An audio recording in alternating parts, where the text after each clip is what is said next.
আসসালামু আলাইকুম এভরিওয়ান, আশা করি সবাই ভালো আছেন। আমি আপনাদের দোয়ায় আলহামদুলিল্লাহ ভালো আছি। তো এই যে ঠান্ডা ঠান্ডা পড়েছে, হঠাৎ মনে পড়লো একটু বিরিয়ানি খাই। তো বিরিয়ানি রেডি করলাম। দেখেন, আমি প্রথমেই নিয়ে নিয়েছি ফরচুনের বাসমতি চাল। তো 1 প্যাকেট বাসমতি চাল নিয়ে নিয়েছি, আর নিয়ে নিয়েছি বিরিয়ানির মশলা। তো এই দেখেন, এখানে আমার প্রায় 1.5 কেজির মতো মাংস আছে, গরুর মাংস। এখানে দিয়ে দিয়েছি পেঁয়াজ বাটা, জিরা বাটা, আদা রসুন বাটা। এরপর দিয়ে দিয়েছি একটু ধনিয়ার গুঁড়ো। তারপর দিয়ে দিয়েছি, টক দই ছিল না, এর জন্য দুধে লেবু দিয়ে দিয়েছিলাম। তারপর দিয়ে দিয়েছি বাদাম বাটা, আর আমি পুরো 1 প্যাকেট বিরিয়ানি মশলা এখানে ঢেলে দিলাম।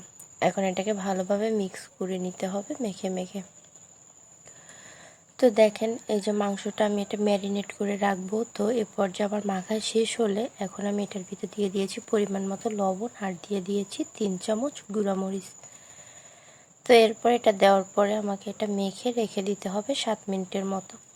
তো এই যে দেখেন, এরপর আমি একটা পাতিলে দিয়ে দিলাম পরিমাণ মতো তেল, তারপর দিয়ে দিলাম পেঁয়াজ। তো এখন এটাকে দিয়ে আমার পেঁয়াজটাকে ব্রেস্তার মতো ভেজে নিতে হবে। এই যে আমার ব্রেস্তার মতো ভাজা শেষ। এখন আমি এখানে দিয়ে দিয়েছি মশলার পানি। তো এই যেটা দেওয়ার পরে এখন এই মাংসগুলো আমি এখানে দিয়ে দিচ্ছি। তো এই পর্যায়ে মাংসটাকে অনেক ভালোভাবে কষিয়ে নিতে হবে। মশলাগুলো যেহেতু কাঁচা, মশলাগুলোর ঘ্রাণ আমাদের কষিয়ে শেষ করতে হবে। তো এই যে দেখেন, এরপর দিয়ে দিচ্ছি আমি গরম মশলা। প্যাকেটের ভিতর গরম মশলা ছিল, তারপর আমি এক্সট্রা দিয়ে দিলাম। দেখেন, দেওয়ার পর এটা ভালোভাবে এভাবে নেড়ে চেড়ে কষিয়ে নিতে হবে যতক্ষণে মাংস থেকে তেল বেরিয়ে না আসে। এরপর আমি ছোট করে কিছু আলু কুচিয়ে সেটা তেলে ভেজে নিয়েছি। আর এখন আমি এই যে মাংসটা কষানো শেষ, পানি দিয়ে দিয়েছি। এরপর মাংসটা সিদ্ধ হলে আমি দিয়ে দিব এটার ভিতর চাল। তো চাল দেওয়ার পরে আমি আর আপনাদের সাথে ভিডিওটা শেয়ার করতে পারলাম না, যেহেতু মাটির চুলায় রান্না করি, অনেক সমস্যা হচ্ছে।